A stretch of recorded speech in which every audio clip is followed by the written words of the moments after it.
Assalomu alaykum. Bugun dasturimizda Rossiya AQShga qarshi urush uchun Eronga o'q-dori yetkazib berishni boshladi. Rossiya bu kecha ham Ukrainaga ayovsiz hujum uyushtirdi. Hujumda ballistik va dronlar qo'llandi. Tramp Hormuz bo'g'ozini AQSh hududi deb e'lon qildi. Fyodorov Ukrainada prezidentlik saylovlarini o'tkazishga chaqirdi. Rossiyada boylar Ukraina urushini moliyalashtirish uchun qariyb $4,5 milliard ajratdi. People.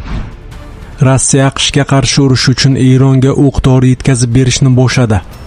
Rossiya Eron uchun trotil, o'q-dorilar va dron komponentlarini yetkazib berishni boshladi. Bu haqda NBC News nashriga tayanib Deutsche Welle xabar berdi. Tehron ushbu qurollar yordamida AQSh va Isroil zarbalaridan so'ng kamayib ketgan zaxiralarni to'ldirmoqda. Yevropalik anonim rasmiy yetkazib berish boshlangani haqidagi xabar rost ekanini tasdiqladi.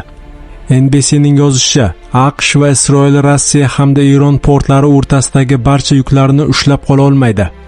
Chunki yuk tashish ishlari Kaspiy dengizi orqali amalga oshirilmoqda.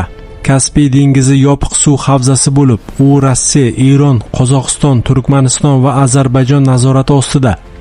Yevropa hukumati ma'lumotlariga ko'ra, yetkazib berish ishlari Eronning shimoliy sohildagi Bandar Anzali port majmuasiga qilingan Isroil hujumlaridan keyin ham davom etgan. Bu port Moskva va Tehron o'rtasida qurol tranziti uchun ishlatilgan bo'lishi mumkin. Bu tranzit Kreml va Tehron hokimiyati o'rtasidagi strategik ittifoq yanada chuqurlashayotganini ko'rsatadi. Qayd etilishicha, Rossiya Ukrainaga urush boshlanganining dastlabki yillarida Eron ham Moskvaga yordam bergan edi. Xususan, eronliklar Rossiyaga shahid turidagi zarbdor dronlarni va ularni ishlab chiqarish texnologiyasini taqdim etgan. Rossiya Eron texnologiyasini modernizatsiya qildi va Ukrainaga zarba berish uchun bunday dronlarni o'zida ishlab chiqarishni yo'lga qo'ydi. Shuningdek, Rossiya Eronga AQShning yaqin sharqdagi pozitsiyalariga zarba berish uchun sun'iy yo'ldosh tasvirlari hamda razvedka ma'lumotlarini yetkazib bergan. Rossiya bu kecha ham Ukrainaga ayovsiz hujum uyushtirdi. Hujumda ballistik va dronlar qo'llandi. 19-avgust kuni tunda Rossiya dronlari Zaporojye shahriga hujum qildi. Hujum oqibatida bir kishi halok bo'ldi, yana 6 kishi yaralandi. Bu haqda Zaporojye viloyat harbiy ma'muriyati rahbari Ivan Fyodorov xabar berdi. Ivan Fyodorovning ma'lum qilishicha, Rossiyaning zarbador dronlari viloyat markaziga hujum qilib, turar joylar va noturar binolarga zarar yetkazgan.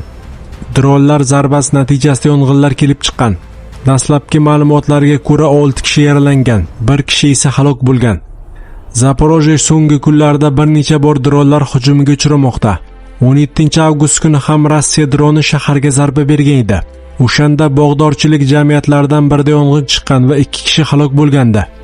Rossiya 18-avgust soat 18:00 dan boshlab Ukraina hududiga bir vaqtning o'zida bir nechta turdagi qurollar bilan zarba bergan.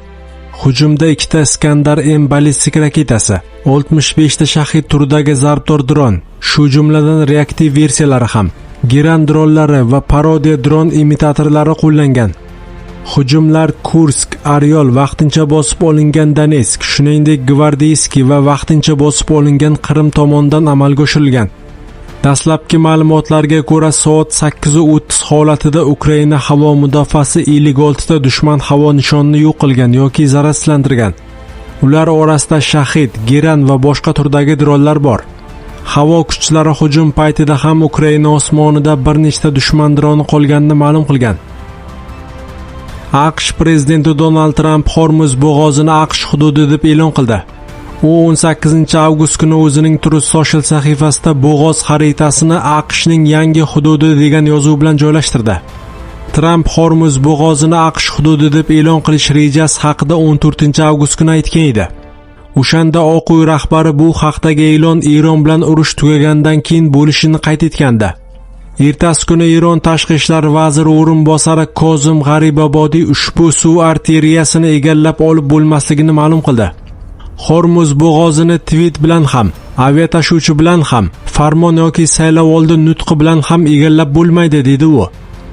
Amerika prezidenti sahifasidagi post chop etilgach, G'aribabodiy Tramp Hormuz bo'g'ozini AQSh hududi deb atab adashayotganini va Eron tez orada buni tuzatishni aytdi.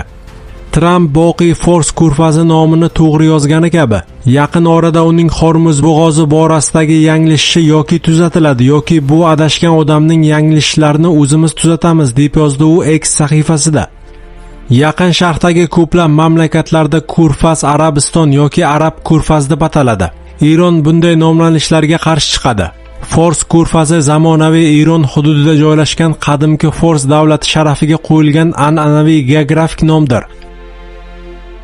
Ukrainaning sobiq mudofaa vaziri Mixail Fyodorov urush sharoitida prezidentlik saylovlarini o'tkazishga chaqirdi.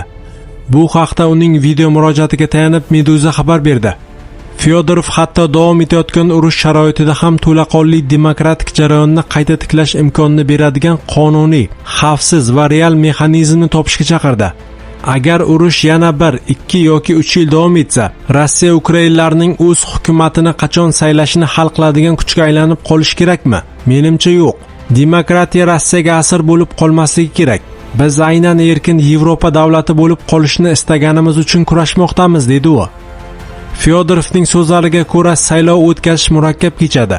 Chunki harbiylar, xorijdagi millionlab ukrainaliklar va front oldi hududlarda yashayotgan aholining ovoz berish huquqini ta'minlash zarur. Biroq bu murakkablik imkonsiz ekanini anglatmaydi. Ukraina dunyo imkonsiz deb hisoblagan ishlarni allaqachon ko'p marta bajargan. Biz bu vaziyatda ham yechim topishimiz mumkin. Chunki demokratiya tinchlik davridagi hashamat emas. Demokratiya bugun biz kurashayotgan narsaning bir qismidir, dedi sobiq mudofaa vaziri. Ukraina rahbari Vladimir Zelenskiy mamlakatda prezidentlik saylovlarini o'tkazish uchun ovoz berish davrida o't ochish to'xtatilishi shartligini aytib kelmoqda. Fyodorov 2026-yil yanvardan buyon mudofaa vaziri lavozimida ishlab kelayotgan edi. Iyul oyida Vladimir Zelenskiy uni ishdan bo'shatdi. Rossiyada boylar Ukraina urushini moliyalashtirish uchun qariyb $4,5 milliard ajratdi. Rossiya prezidenti Vladimir Putin yirik tadbirkorlarni Ukrainadagi urushni moliyalashtirish uchun mamlakat byudjetiga ixtiyoriy badallar ajratishga chaqirgandi. Shundan so'ng federal byudjetga yuzlab milliard rubl mablag' kelib tushdi. Deutsche Welle nashrining elektron byudjet ma'lumotlariga tayanib xabar berishicha, avgust o'rtalaridagi holatga ko'ra bu pul mablag'lari 383,69 milliard rublga, taxminan $4,5 milliard ortiq yetdi. Qayd etilishicha, 2026-yilning dastlabki 7,5 oydagi ko'rsatkich 2025-yil davomidagi jami tushum hajmidan 1,5 baravar oshib ketgan. Mart oyida Putin biznes vakillari bilan yopiq uchrashuv o'tkazgan edi. The Bell'ning yozishicha, u uchrashuvda tadbirkorlarga byudjetga yordam berishni taklif qilgan. Uchrashuvgacha nodavlat tashkilotlardan byudjetga atigi 15,5 milliard rubl tushgan edi. Aprel oyining o'zidayoq xayriyalar hajmi 10 baravarga oshib 159 milliard rublga yetgan. May oyida bu ko'rsatkich yana 45,5%ga, iyunda 27%ga, iyul va avgustning birinchi yarmida esa yana 30%ga o'sgan.